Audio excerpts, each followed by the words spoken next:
Radhe Radhe everyone. आपका मेरे YouTube channel में स्वागत है। तो कैसे हैं आप सभी? आशा करती हूँ कि आप सभी ईश्वर की कृपा से कुशल मंगल होंगे। तो आज के इस वीडियो में मैं जीवित पुत्रिका के व्रत में पूजे जाने वाली मूर्तियाँ कैसे बनाई जाती हैं वो आपको बताऊँगी। तो आप सबसे पहले चिकनी मिट्टी ले लीजिए। आप कुम्हार के यहाँ से भी ये मिट्टी ला सकते हैं, नहीं तो अपने गमले की चिकनी मिट्टी से भी ये मूर्ति बना सकते हैं। और एक कटोरी में पानी ले लीजिए और साथ में आवश्यकता होगी तो टूथपेस्ट की सहायता से जीवित पुत्रिका तीनों मूर्तियाँ विशेष रूप से बनाई जाती हैं। जीमूतवाहन की और चीलू शारण की। तो सबसे पहले यहाँ पर चील की मूर्ति बनाई जा रही है। तो इस प्रकार से बीच बीच का जो हिस्सा होता है धड़ का वो बना रहे हैं। हम साइज अपने हिसाब से ले सकते हैं।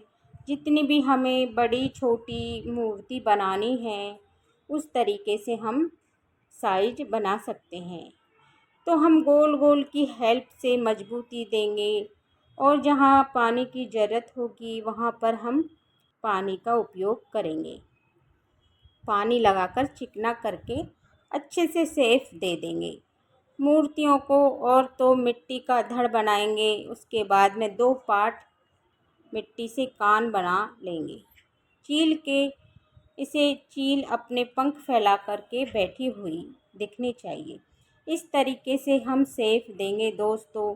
ये जो मूर्तियां हैं कुशा घास से बनाई जाती हैं। अगर आपके पास कुशा नहीं है तो आप ये मूर्ति मिट्टी से भी बना सकते हैं।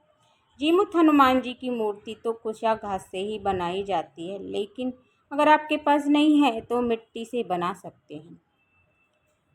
मिट्टी से बना करके भी आप अपना जीवित पुत्रिका व्रत का पूजन कर सकते हैं।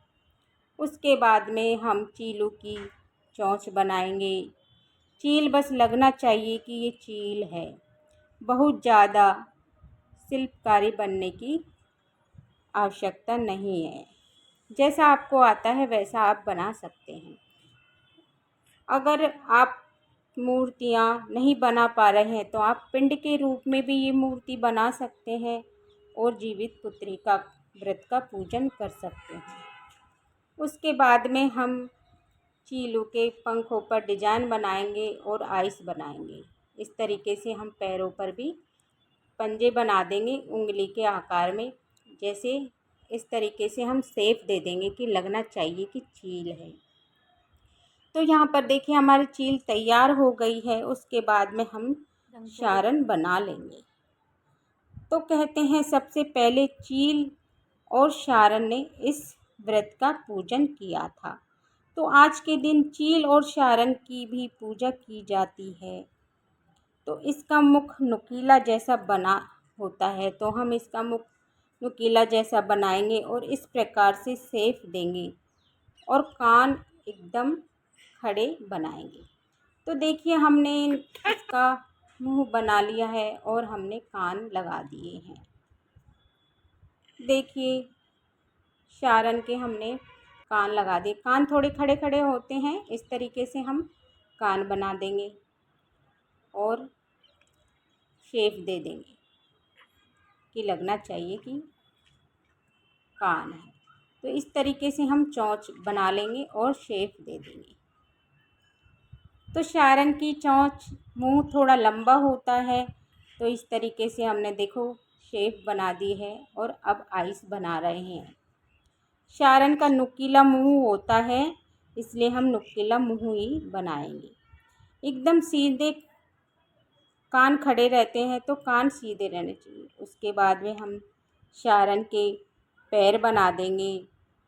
पैर शारण के थोड़े पतले होते हैं, तो पतले जैसे दिखते हैं, तो थोड़े पतले कान बनाएंगे हम शारण के। और थोड़ा लगना चाहिए कि जानवर है। आइए देखिए हमारी ये शारण तैयार हो रही है। देखिए पैरों में हम टूथपेस्ट की सहायता से हम इनको पैरों को स्ट्रॉन्ग कर लेंगे, मजबूती दे देंगे। तो देखिए यह पैर आराम से टिक जाएंगे, नहीं तो इधर उधर धुलते हैं। तो इस तरीके से हम पैर बना देंगे। तो देखिए सारंग की पूँछ थोड़ी बीच में से मोटी होती है और पतली होती है। तो इस तरीक़ा से हम सारंग की पूँछ बना देंगे और शेप दे देंगे कि लगना चाहिए कि ये सारंग है। उसके बाद में हम जीमूत वाहन जी की मूर्ति बनाएंगे। तो जीमूत वाहन जी का हम सबसे पहले गरुड़ बनाएंगे, जो लगना चाहिए कि ये गरुड़ पक्षी है। इसके बाद जीमूत हनुमान जी, देखें कथा के अनुसार जीमूत वाहन जी ने अपने शरीर का बलिदान एक नागपुत्र के लिए कर दिया था, इसलिए जीवित पुत्री का व्रत के दिन जीमूत हनुमान जी का भी पूजन किया जाता है। तो देखिए हमने गरुड़ पक्षी के पंख लगा दिए हैं और इस तरीके से चोंच बना दी है।